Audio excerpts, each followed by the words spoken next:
Food. Ah, welcome back, everybody. Um, Let me introduce our speaker today. Uh, Elizabeth Peters Robinson has been a community media activist, advocate, and producer for more than 40 years at the local, national, and international levels, including her current radio programs, No Alibis and Third World News Review, and her work with AMARC, that's the World Association of Community Radio Broadcasters. As a journalist and Arab American, she has particularly attempted to provide corrective information about the Middle East for listeners and viewers.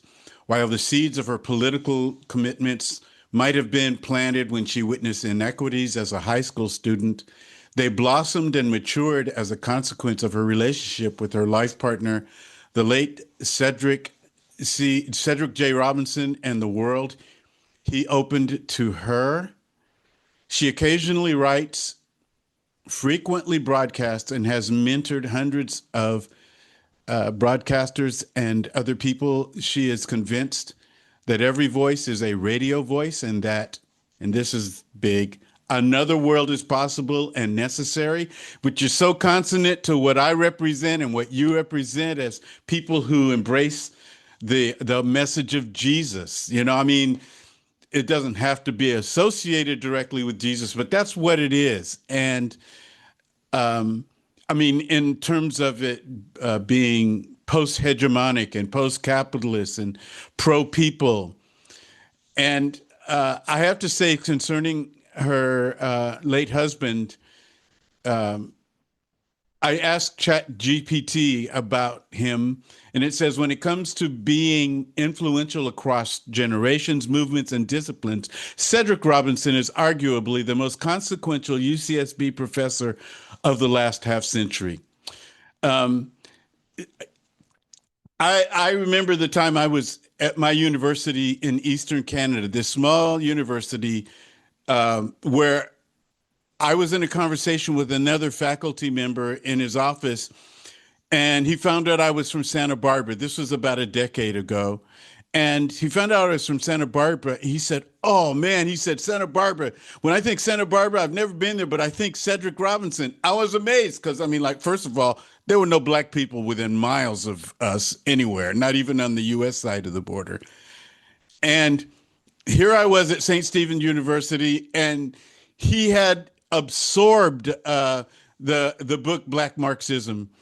Um, and I was just amazed that yeah, and then he held me and he was in awe of me because I said, yeah, I know them. I remember my favorite professor when I attended there was Gerard Pigeon, and he arranged for me to have lunch with Elizabeth and Cedric years ago. That's one of our early encounters. Used to watch them on local television.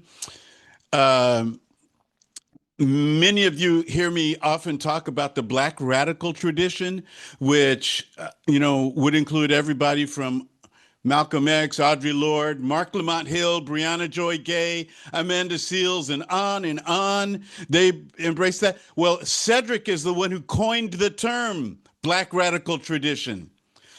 And here we have Elizabeth with us today. Her research, her connections are stabilizing for me because I know what it's like to be bounced around emotionally and clickbaited because I thought one thing only to find out that things are not as they appear. And she's down at a lower layer, and it undergirds me. And I just am so pleased and honored to have with us today and to share with everybody the Elizabeth Robinson. So thank you, Elizabeth, for agreeing to being with us today. Uh, it's hard to go after that, David, but thank you very much. I will say there's at least one more Elizabeth Robinson in town. Um, our bank accounts and things like that got confused years ago. She's a nurse and a good one at that, I think. Um, but being invited to come to your congregation is lovely. And I have to thank not only you, but um, Sally Jansen, who first said, "Come watch this guy." And he was Palestinian, of course. I can't remember his name. So it's good to be here among familiars and to share a little bit of the morning with you. Do you want me to go ahead? Go ahead, Elizabeth. Well, it's kind of hard because I've um, listened to too many things now to be coherent, probably. But um, when David first talked to me about doing this, I thought about something I had done in 2001. And I had done it with Cedric and with a couple of other people, Dick Flax and Nancy. Can't think of Nancy's last name right now. That's an age thing.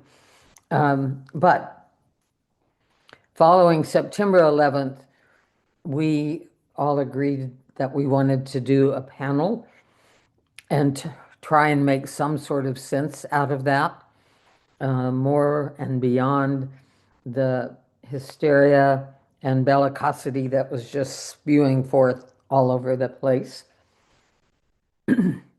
So Cedric and I met with Nancy and Dick and talked about what we wanted to do. And one of them said something about a headline, "Why do they hate us?" And Cedric and I both said, yes, let's do that. But we were talking about why would people hate us?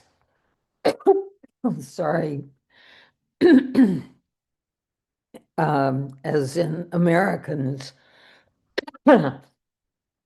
so much that they would go to the extreme that they had.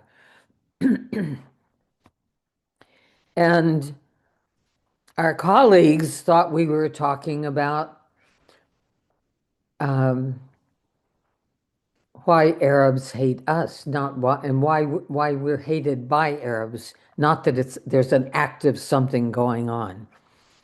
And what they didn't know, of course, was how much had been happening even in the days leading up to September 11th. They had gone on for 15 years when the Shah of Iran was given refuge in this country despite New York Times headlines in very recent days about people being brutalized, about women being raped with Coke bottles in, and so on.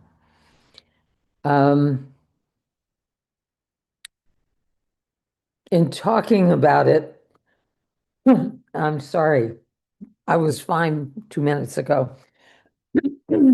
Take your time. Don't be sorry. Well, it's what living here at this time of year can do. Um, um,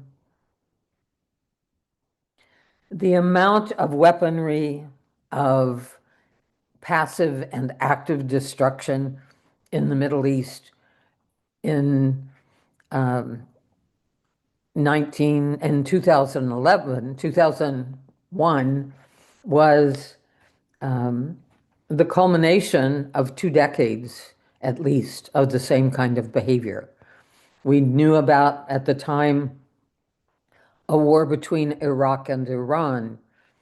And what we mostly didn't know was that the US was fomenting that to a grand extent because of the oil in the region, ostensibly, although it wasn't necessarily called that, but also that control of the region for our needs, meaning Americans, was an appropriate thing to do, even though it was a halfway around the world from where we were. So I had some slides, but I don't know how to get them. My daughter is on with us for a little while, and she could probably tell me, but they're not necessary. What I want to say about them and about why I chose them is that we are all primed to think about things the way we, in fact, think about them. So the Arab, the African, um, most other people that we would call indigenous, or though it's a crude term, not white. We have been in Western civilization filled with imagery that we carry all the time, so that it's okay to imagine today that we should somehow take over Venezuela and Iran and Greenland. And I'm not going to say that man's name, not just because I can't talk, but I'm going to take a second and take a sip of water.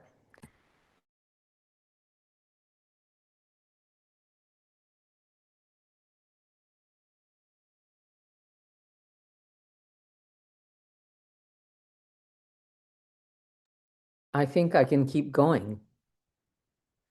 Anyway, the images that I'm not showing include ones that are from ancient European sources, are fairly ancient, with the image of a very tall Arab man, looks very tall, holding the head of a person that's still dripping blood as he stands there. Another trope that shows up over and over again is a kind of lascivious side of Middle Eastern culture. And I must say, all the European travelers brought back very often images of young naked women to share with their presumably more civilized persons.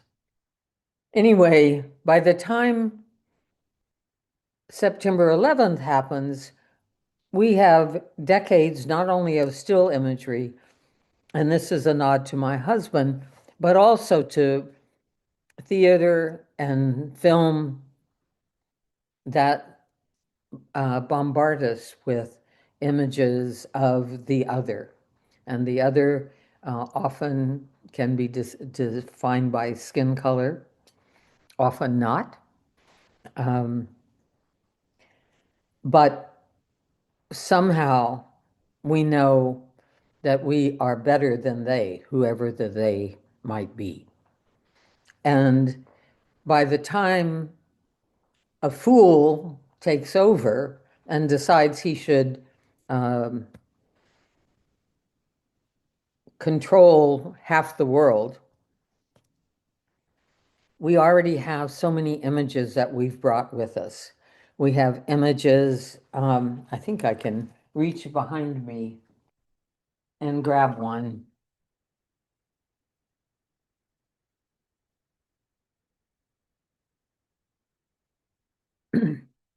That we think are appropriate images of somebody else, not us.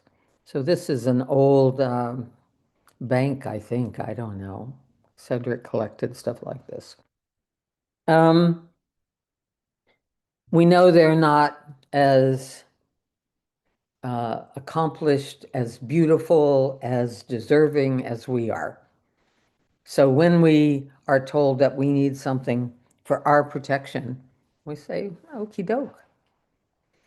So if I continue down this path, all I can think of is um, maybe making you angry or angrier. Heaven knows we have ample reason to be angry at the moment. But one of the things I also want to say that's really important, and being here this morning is part of that, is um, how important it is to keep beauty in our lives and to keep caring in our lives. So I have two poems that I want to read to you this morning. And they're both by the same poet, a Palestinian American um, named Naomi Shihab Nye, and some of you may know her work. She's best known for maybe for a poem called Kindness. But this is not that poem. This is entitled For Mohammed Zaid of Gaza, age 15. And I want to say this was written in 2013. So it's 23 years old or more. She writes thus. There is no stray bullet, sirs, no bullet like a worried cat crouching under a bush, no half-hairless puppy bullet dodging midnight streets. The bullet could not be a pecan plunking the tin roof, not hardly, no fluff of pollen on October's breath, no humble pebble at our feet. So don't gentle it, please. We live among stray thoughts, tasks abandoned midstream. Our fickle hearts are fat with stray devotions. We feel at home among bits and pieces, all the wandering ways of the words. But this bullet had no innocence, did not wish anyone well. You can't tell us otherwise by naming it mildly. This bullet was never the friend of life, should not be granted immunity by soft saying, friendly fire, straying death eye. Why have we given the wrong weight to what we do? Muhammad deserves the truth. This bullet had no secret happy hopes.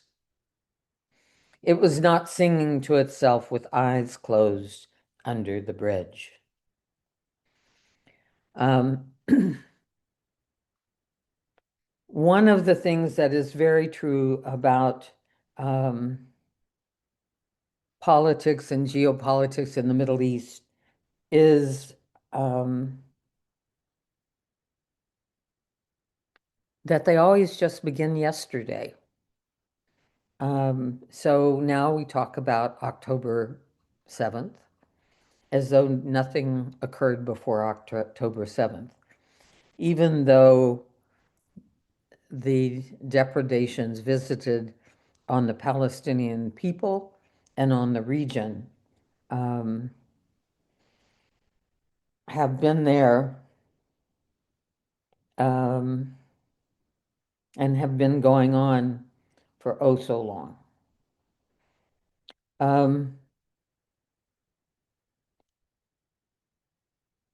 That's a hard poem that I just read. And I want to go to one that gives us some space, maybe some generosity, some capacity to not just feel engulfed by all of this. So give me 1 second and I'll see if I can lay my hands on it. It's never as easy. I'm not accomplished at this stuff. And by the way, all of you who are posting images, no, emojis. See, I don't even have the language right. All of you who keep sending things saying we're not in the same room, but we're together. I would do that if I knew how, but I don't know how. So that's that. Um, anyway, I can't lay my hands on it at this moment, but I'll get there.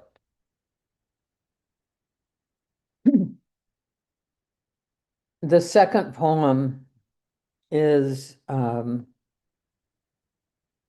entitled, um, I think, let me see if I can get it back. Nah. And I'm not gonna spend the time. But it's um, a reference to being before Gaza and then about a boy's um, mundane, routine activities, uh, and about just sort of trying to figure things out. And he ends by saying, I wish I had that kind of freedom to imagine now. And that's what we don't have. And one of the things that upsets me more than anything is that we don't have time even to think about all of the other places we should be thinking about. So we're given a choice, maybe Palestine or Palestinians for a minute, or Israel more likely, or maybe Ukraine. But that leaves out most of the world that is also experiencing all of this. Um,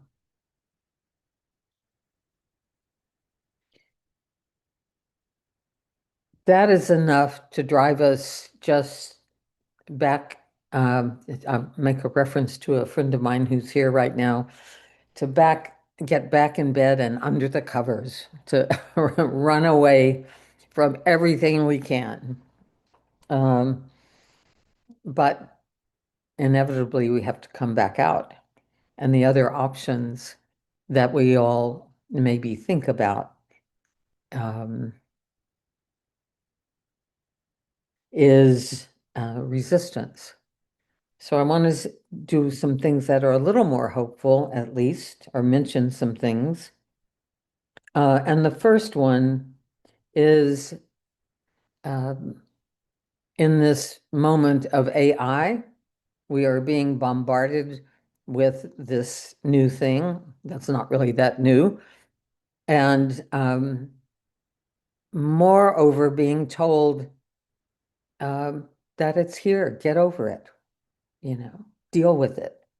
So I love that David used some chatbot for a little moment. But that notion that, I mean, and I can say this not about AI, and now I'm going to talk dirty. I can say it about Amazon, about the way we get things, our obsession with things. And, it's so hard to come out of that, to say, what are we doing supporting anything that Bezos is involved in? And we do it partly because we don't know how not to.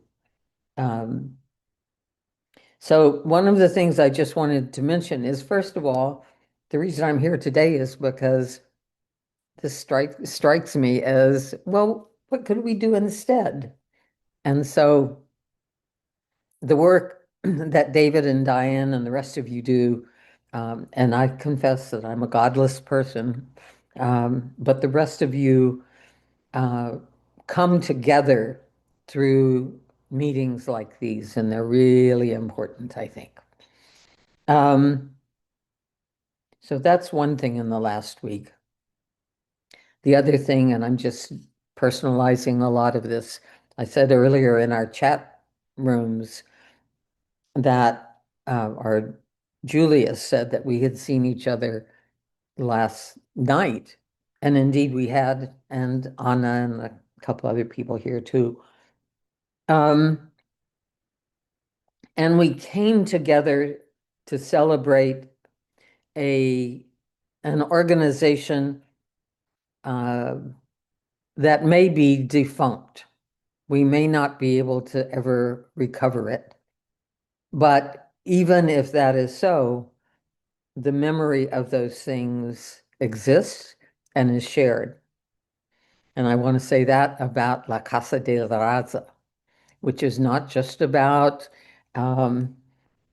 Chicanos or Chicanx or Mexicans or any other name that you choose, since we've been talking about naming a little bit.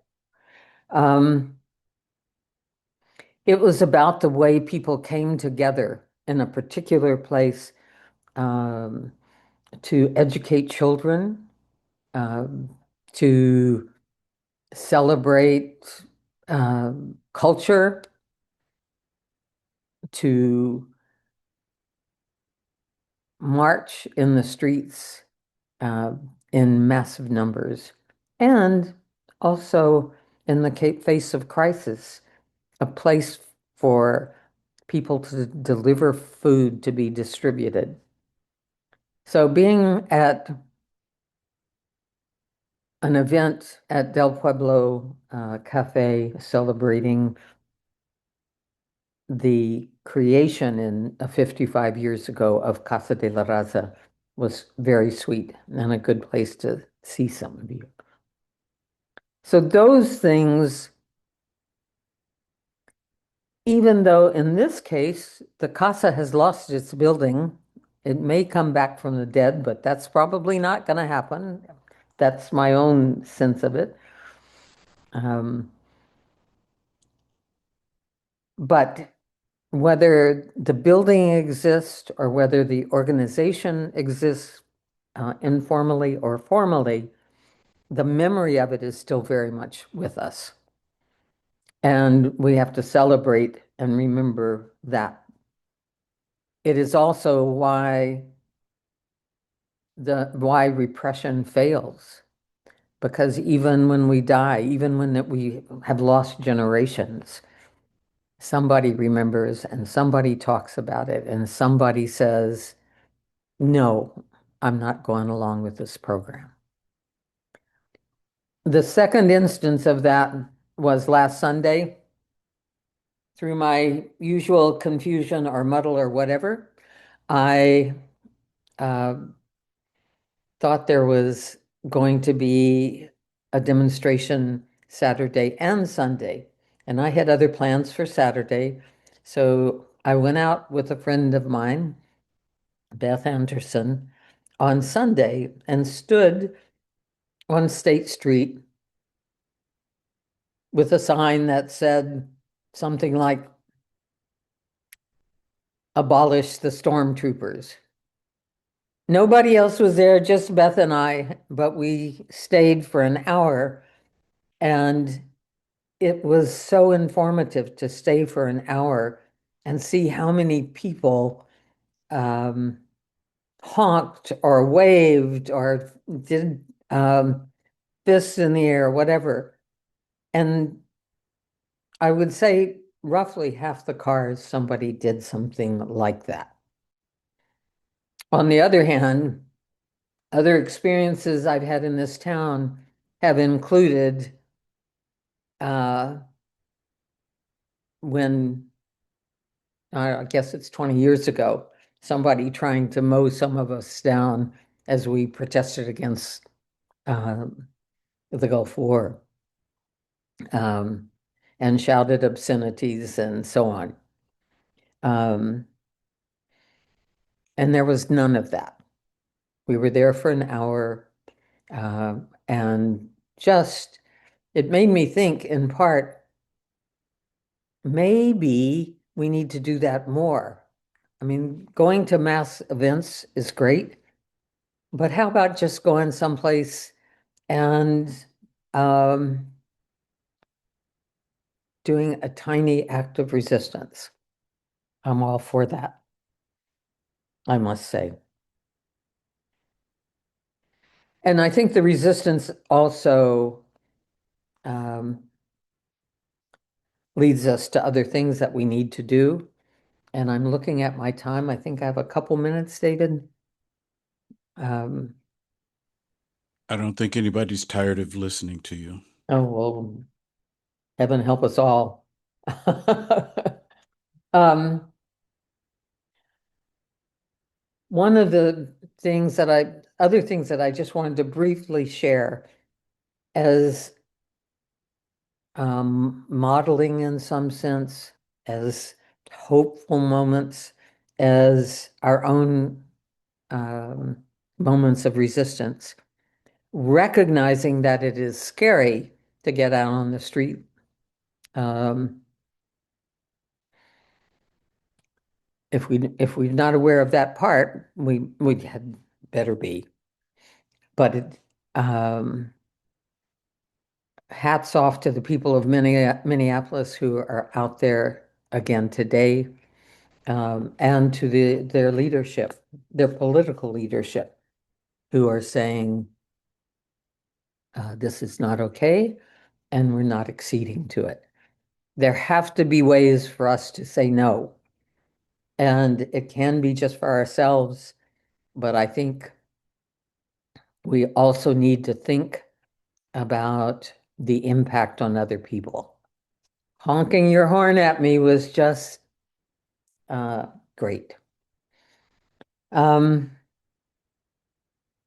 so the final things that I want to spend a few minutes on is to talk about archives, because we have just created archives at UCSB and at NYU of the work that mostly Cedric, but also I was involved in for, I don't know, forever, when my hair was black.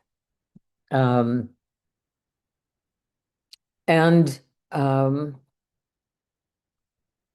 when people started talking to me about having an archive, my reaction had been what it had been when Cedric had been approached about it years ago. He said, "What for? I've already written the books," um, which is not the way he wrote, but he could say it. Yeah. And mine was, it's just stuff. It's just paper. It's just sound. It's whatever. Uh, let's not over valorize it, I guess. And um, although I often say that the dilemma we're in right now is not Trump.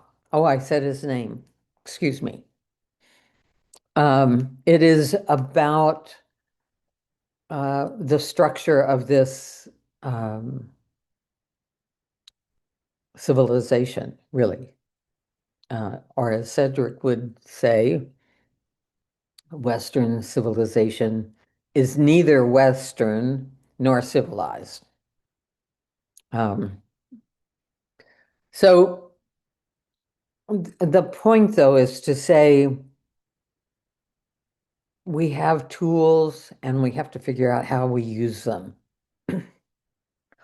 And one way that I can do it now, because I'm not doing radio regularly anymore, but one way to do it is to share bits of information. And regarding archives, there's a friend of ours, Damien Sojourner, who wrote a piece that includes a statement of fugitive archive of the Southern California Library. And if you're ever down in LA, go there. But they write, "We are a fugitive archive, an acknowledgement that we are unprofessional, lack capacity, illegitimate, with no histories worth preserving, almost criminal. We have already been forgotten. Our invisibility is threatening. There is strength in this position of dismissal. Fugitivity is not an act of escape or a strategy of resistance." And here, think about the many enslaved people who escaped into quilombos or into the um, mountains of Tennessee or any number of other places. Fugitivity is not an act of escape or strategy of resistance. It is defined first and foremost as a practice of refusing the terms of negation and dispossession that are offered as our only alternative, our only inheritance, sorry. And just a tiny bit more. There's a woman named Kathy Kelly who has made numerous trips to Afghanistan, to Iraq, to any number of other places, delivering aid and succor, I think is their aid, to people who have been bombarded over and over again. And Kathy herself has paid no income taxes. That's been part of her resistance. And you can do that if you're ready to go to jail now, or if you've never submitted to the practice of paying taxes. For me, I don't mind paying taxes. I just want a little more input into where they get spent. But Damien Sojourner writes in chapter 1, The Human and the Carceral Archival Project, this: the state demands its pound of flesh, but first, the state needs adherence. Adherence is a colonial enterprise that makes large fissures seemingly disappear. This is a forced contrivance that has both ideological and material consequences. One of the first tasks of a colonial enterprise was and continues to be to form structures that provide the bureaucratic means to establish state authority.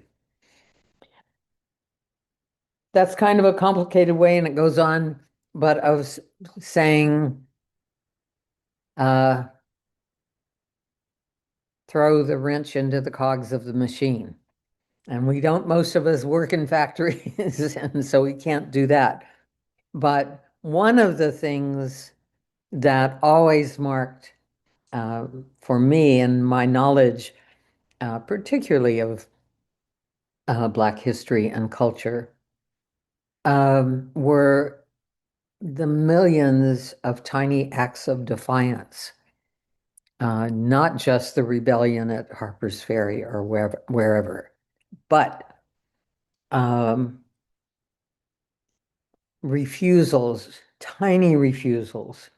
And so for me, it's like, I can't impact really, probably Amazon, but I can support local businesses. I can take 2 extra days to get something. I don't really need it right now.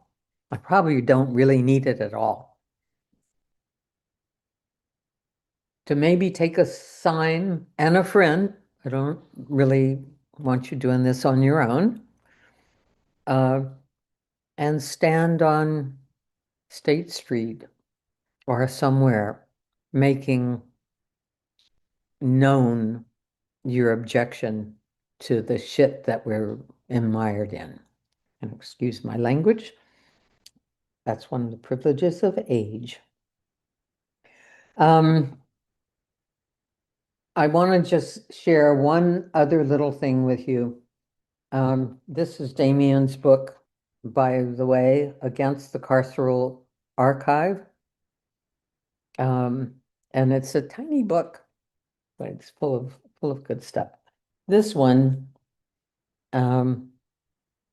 if you don't own it, you may know it, and it's certainly worth the price of admission.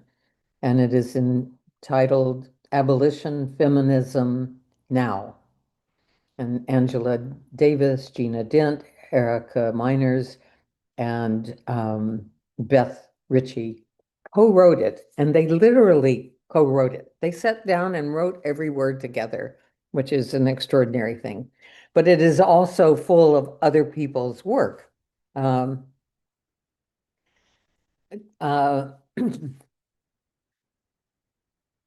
dismantle prisons, abolish ICE, for example. Just ordinary people, and they take great care to say that we are and have to be a collective. And I just have two short bits to read from it, and then I'll stop. This first one is by a critical race theory theorist, Mari Matsuda, and she wrote it in 1991. The way I try to understand the interconnection of all forms of subordination is through a method I call, quote, ask the other question, close quote. When I see something that looks racist, I ask, where is the patriarchy in this? When I see something that looks sexist, I ask, where is the heterosexism in this? When I see something that looks homophobic, I ask, where are the class interests in this? Working in coalition forces us to look for both the obvious and the non-obvious relationships of domination. And as we have done this, we have come to see that no form of subordination ever stands alone. And then the authors of this book write this a little bit later. Our ability to ask the other question and to struggle and practice collectively is both strengthened and made more difficult because the aspirations of abolition feminism are often described as utopian. Abolition is by necessity speculative, and we ardently embrace its utopian dimension. Yet if a movement is framed as a progression towards utopia, its conceptual and ongoing and organizing moves can only reinforce a central myth about abolition, that it is impractical, unattainable, and a dream.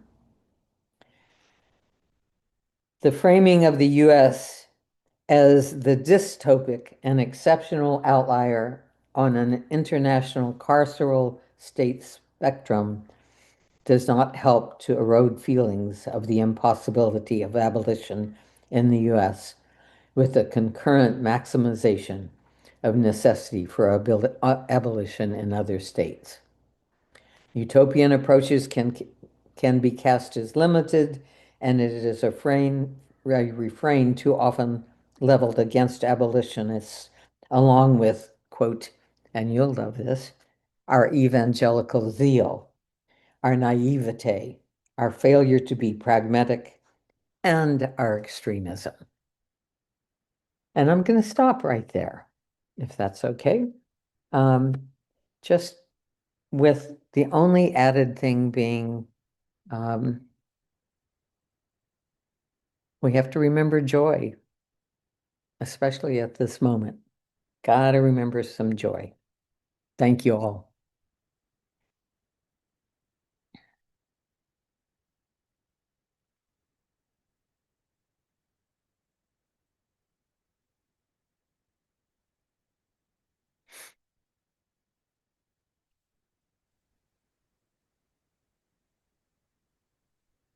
I'm going to let Julius go first.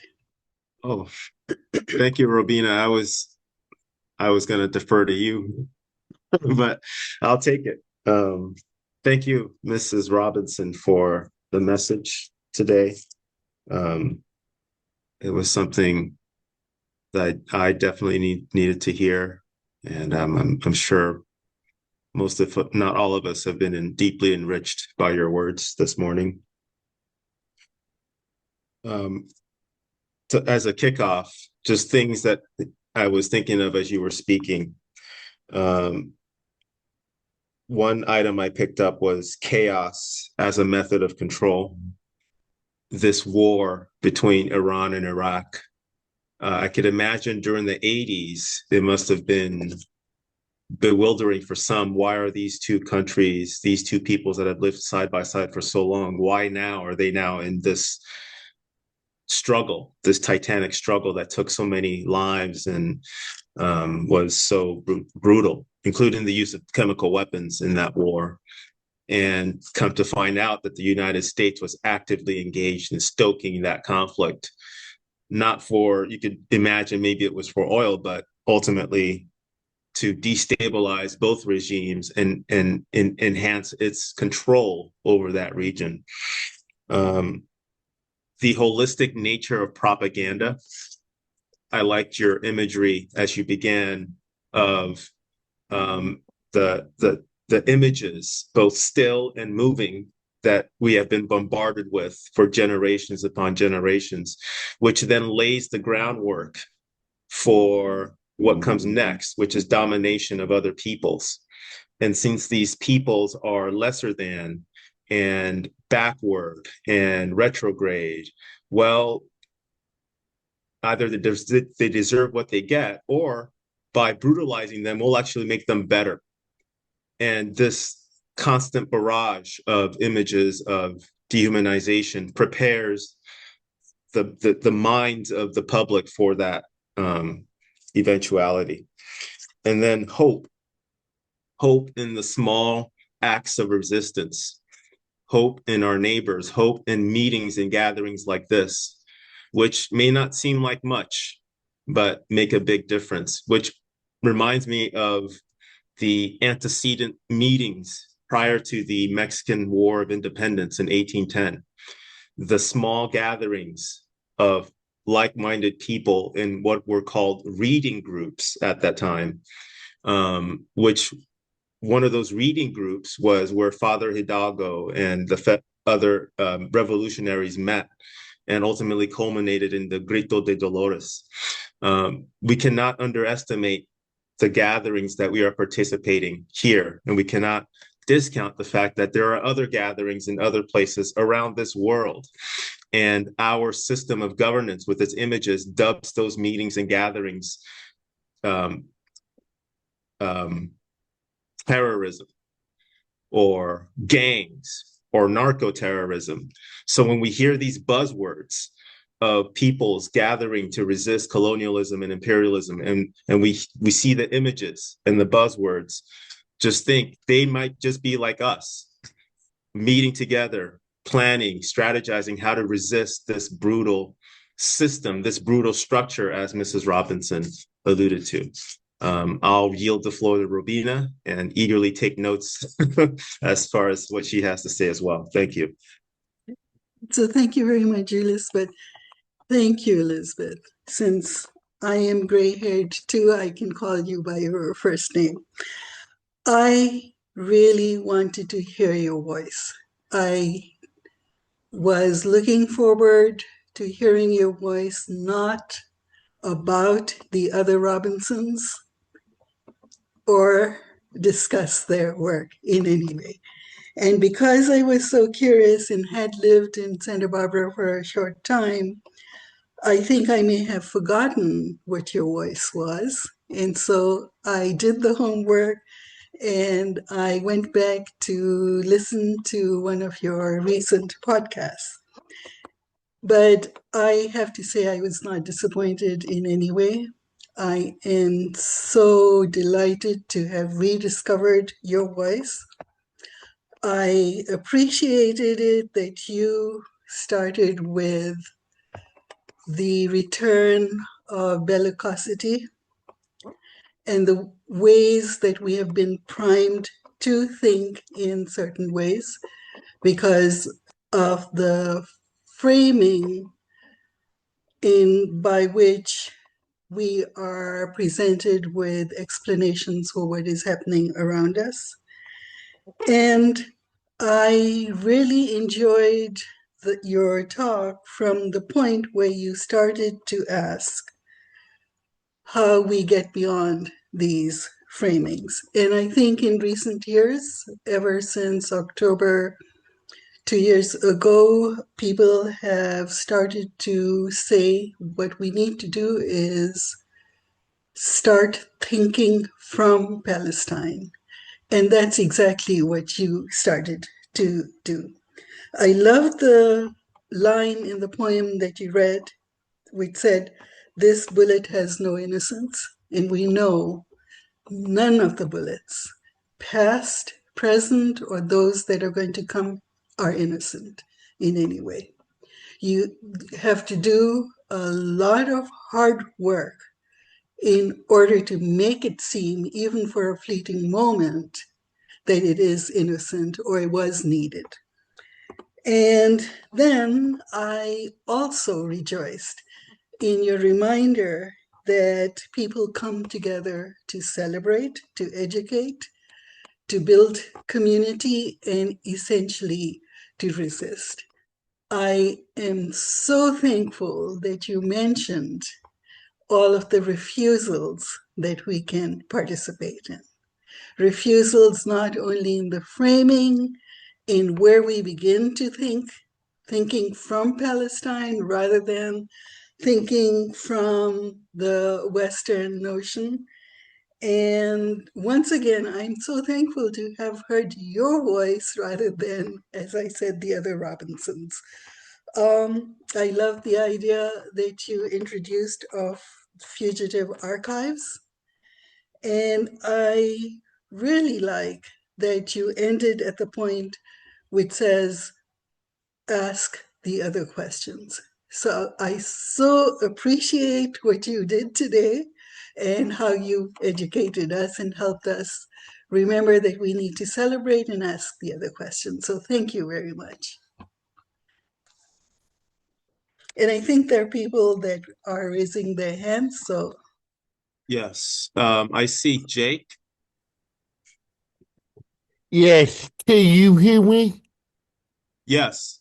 Go ahead. The one question I have is I've been for the past 3 or 4 months working research group of progressive people with disabilities on how to incorporate disability rights and justice into the left. And one of the question we came across last week is how do we get people to make time for us, given this so much of this work is pressing and needs immediate action. For example, it's often hard to find ASL and captioning to be at the protest that's called for 5 hours from the incident that happened. So is it right and okay to call out IOF this to be could you just slow down for a minute and leave room for us to get organized, or should we follow the old adage of if you miss the bus, there's one coming behind it? Thank you. Um, I'm sorry, I you forgot could, to raise my hand. Jacob, it's so funny. Like, I'm sorry, I was just thinking it is Jacob. I've been seeing a lot of the ASL things, and they were giving and you know what? I think what we're seeing right now is a resurgence of these things. Everybody's getting an opportunity now to kind of like say, "Hey, man, like here." We all get a voice here. And I'm grateful that you know what, ASL, all these different opportunities are coming forward. I'm sorry, I just had to throw that in there.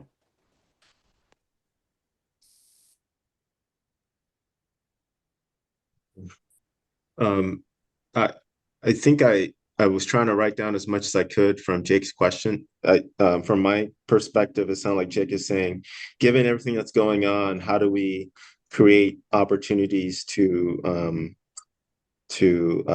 give people that have disability space for their issues? And he mentioned ASL and captioning, but then I lost. Yeah, So if anybody, I'll add. saying that often time having a disability mean you have to plan more for these actions, and you were in your presentation talking about having to be very vigilant and almost respond immediately, and I'm asking, how do we get people who organize events to slow down enough to include us, and is it okay. appropriate? Got it. How to get organizers who organize, I guess, events and maybe even protests to slow down and include people in the disabled community? Am I getting Yeah, that, Jake? and is it Okay. appropriate to ask people to slow down when should hit the fan, or should Yeah. we just be content with, like, if they can include us, they can include us, but we have to hit the street right away? Yeah. That's a good point, Jake. He's saying, hey, is it then sometimes things need to happen quickly when, as Jake said, the the shit hits the fan. Is it appropriate at that point to say, okay, slow down, include the disabled? I think that should depend on the circumstances, the facts on the ground. Sometimes things need to be moving quickly, but I think the point Jake raises is an important one. This is a movement that has to include as many people as possible, and to the extent that organizers can be mindful that the disabled community wants to participate, I think it would behoove us, when appropriate, to get the message out and include them. So I don't know if anybody else has any thoughts, but that was a great contribution. Thank you, Jake. And I think his point was that the kind of the beginning part was not so much just about actions, but about the movement in general. So he's like coalesced a coalition of people trying to push for disability inclusion into the progressive left movement, as far as like even as far as the analysis, not just its accessibility Okay. incorporation, but also into the analysis of like how is disability incorporated into our progressive leftist radical politic. Maybe Elizabeth has some thoughts about this.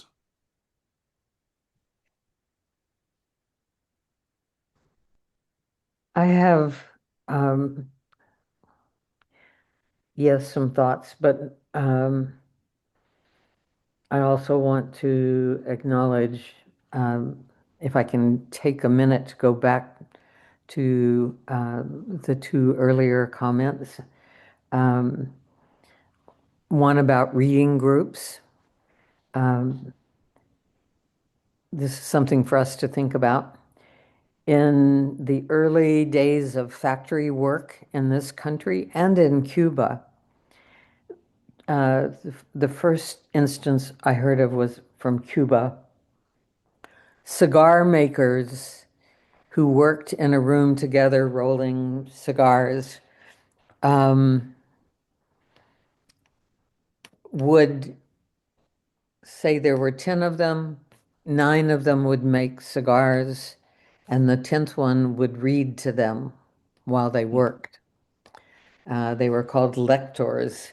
And so workers were being included and educated at the same time that they were doing their work. That's a different kind of resistance, and that the other 9 workers would pool their resources with the 10th one is something that we have to think about always. And Robina, that no innocent bullet. I'm sure that's one reason I don't have a gun in my house, because I'd end up using it when I got angry or something.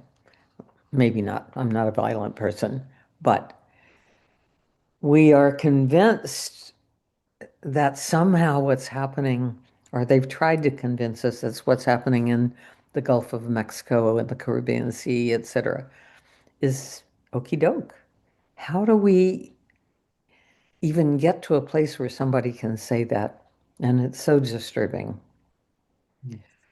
To Jake and others, but Jake, we too often let our dissimilarities overtake our similarities. And slowing down, I talk pretty slow already, most people will say, but I think that is so important. And in working internationally and in multilingual spaces, if you're presenting, somebody will say, usually the translator, slow down, give us a break.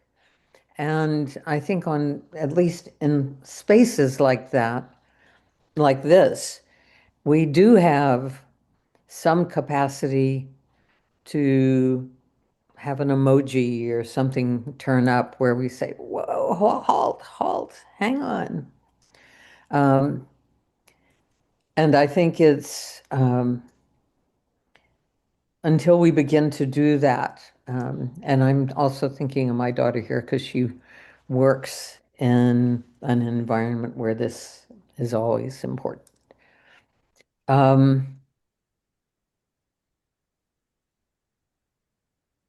It's always impossible to figure out how to bring everybody along. And I can remember in radical political movements in the 60s, when I was first becoming politically engaged, people saying, we can't work on women's issues right now. We got to take care of the people first. I mean, and it was really a notion that our peoplehood was in question. It wasn't said as people, but that was really, we appreciate your problems, but they're not so big. And at some point, we have to just keep saying, oh, yes, they are. And if you leave me behind, you're leaving a piece of who we are behind. Mm. This year, I also have to say, I have seen more acknowledgement of disabled communities. And a friend of mine who's no longer alive, but who had hemophilia, Corey Dubin, used to say, oh, we are all only temporarily abled. And when you get to my point in life, you know about the truth of that, you know, the lid you can't open, the stair you can't climb, etc. So slowing down is totally contrary to what we're encouraged to do all the time, to be able to look at those screens and have things flashing back and forth at us and so on.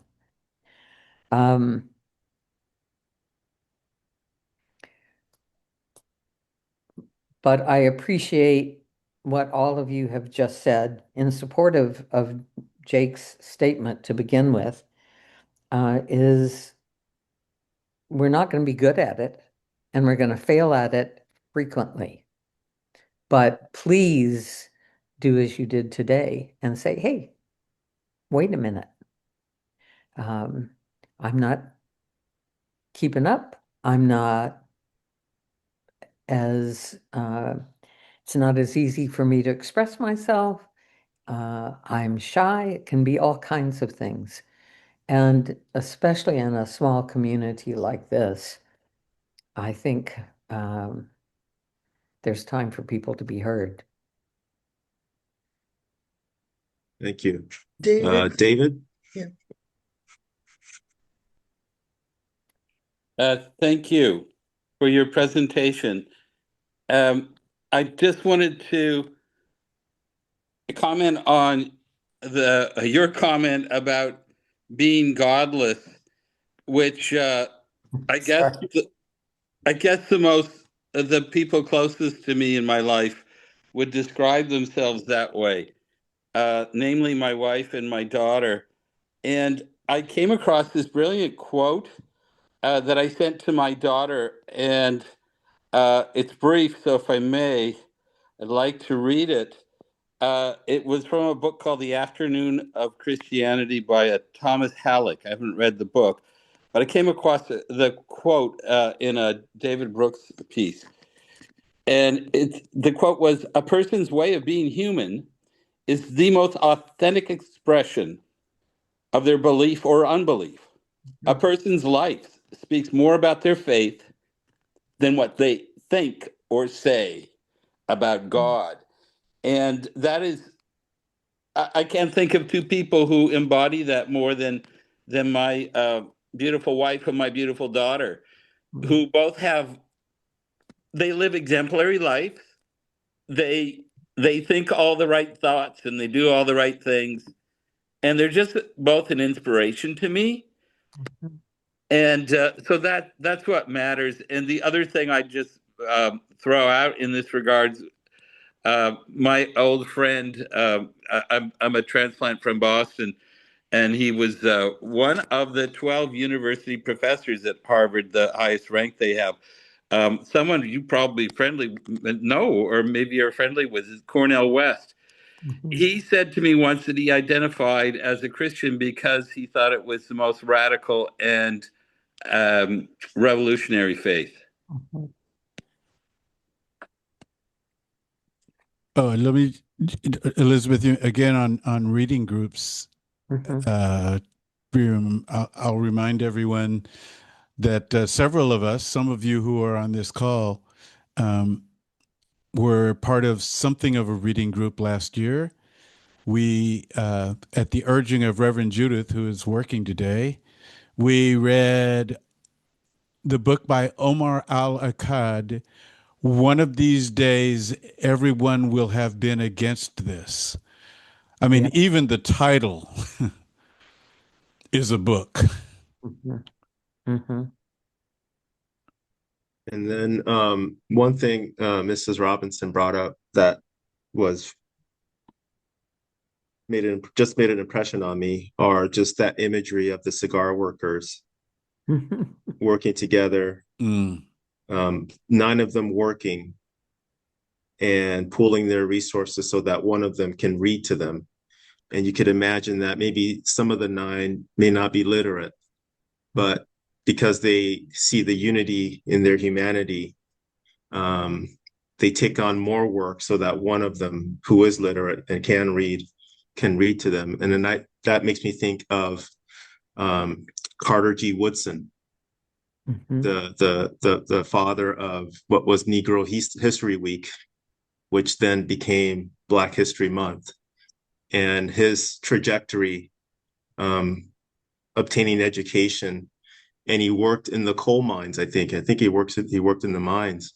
And one thing I learned from Dr. Greg Carr in his classes on the weekends is he talks about how the workers in the mines, the Black workers, some of whom had some literacy, some of whom did not, would be working, and Carter G. Woodson would be reading the newspapers to them to educate them and bring them up to speed about what was going on.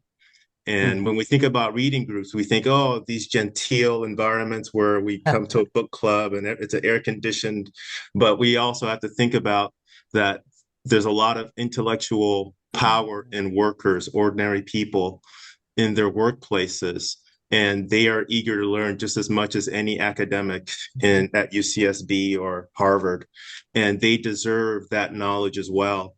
And sometimes we do need to slow down for folks and give space to them to learn and come with us, because we can't leave anybody behind that wants to come with us. So thank you for that. Listen, everybody, it's getting kind of late. So Elizabeth probably wants to lunch or something like that.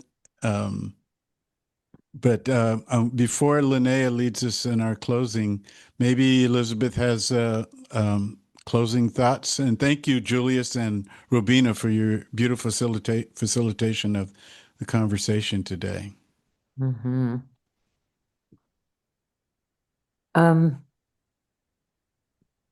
I don't know that I need to say anything else. Well, I have to say one thing, because coming on today, I have a couple people who came on because I told them about it and love you all.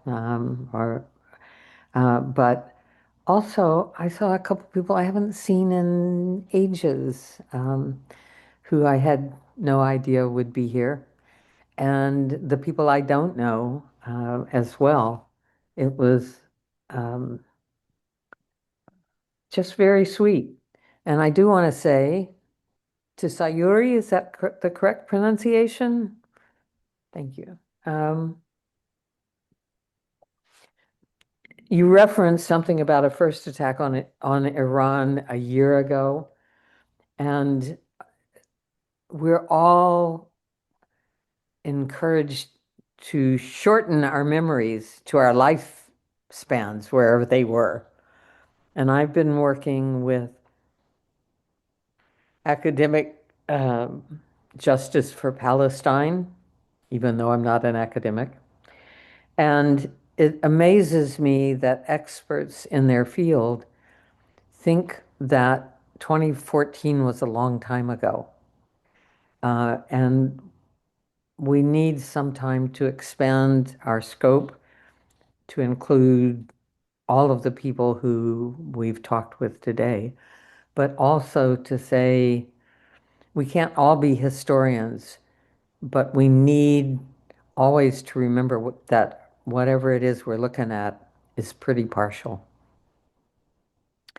And my only other closing thought, I don't know that it's happening anytime soon, but the idea that Diane and David might not be in this community anymore, as in physically here, hurts my heart, but I hope you're well wherever you end up being. And thank you all for being attentive. It's great. Can we all say thank you to our dear Elizabeth today? Thank you. Come on, we can do better. Let's give her a big Aw. thank you. Oh, yeah. Much love, Elizabeth. It's been Much coming. love to you. Thank you very much. Abrazos, abrazos. Yeah. Thank you. Thank you. So good So to see you and appreciated. so good to hear your voice. Is that Rosie? Yeah. Yes, yes, it's Rosie. Thank you. Much love. Much love back. Thank you so much. Thank you.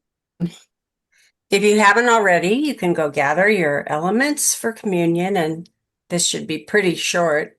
Go ahead and take a deep breath, and we'll wait for a moment while people gather the elements. Just, a piece of popcorn, whatever you have on hand.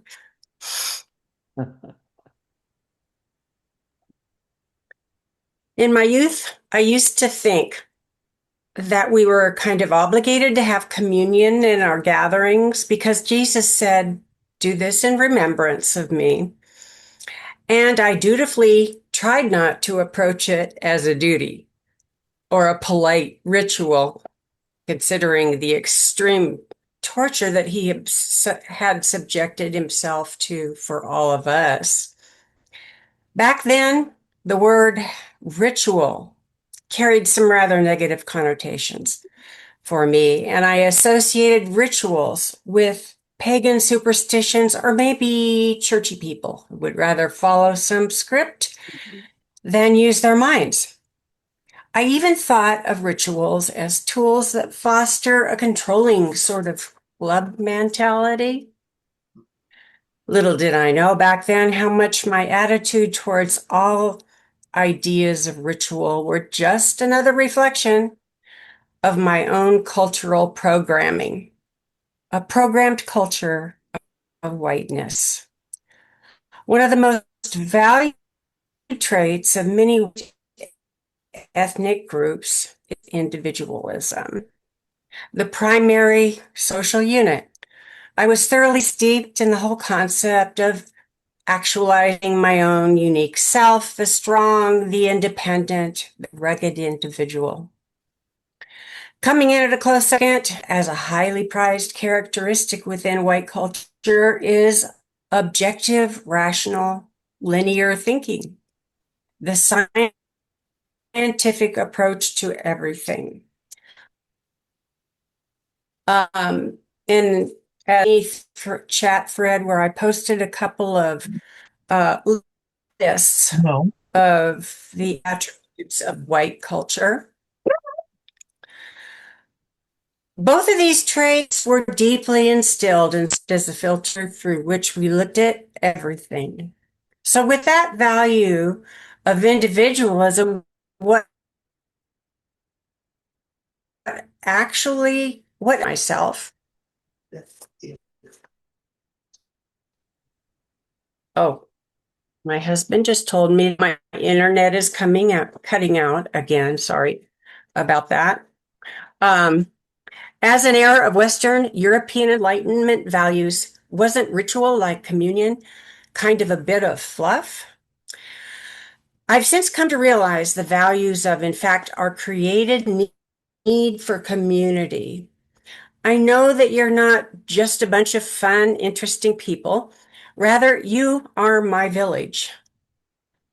You are my people. You're kind of like a container for me in which I can express grief, I can express doubts and failures, and where I'm nurtured. I've also gained a deep appreciation for rituals like the communion we're about to partake in. In this, we can together as a connected body of our Creator, experience sacrifice, share with each other the heavy loads of the life we're carrying now. Here we can experience a kind of mutual soul activism as we resist the disconnection that our society presses us into. All of my thoughts here, I hope, are just a tiny bit more true than those early myths and manipulations I absorbed early on. I'm sure Jesus knew the importance of this village and these ritualized elements when he gave us the assignment, do this in remembrance of me. So a word of prayer before we take our elements. Eternal One, in the weakness you volunteered for, you took on suffering so that we could know what you value for us. We love you so much and want to be identified with your spirit now and connected with each other forever. So together and with great gratitude, we enact this ritual you gave us. Amen.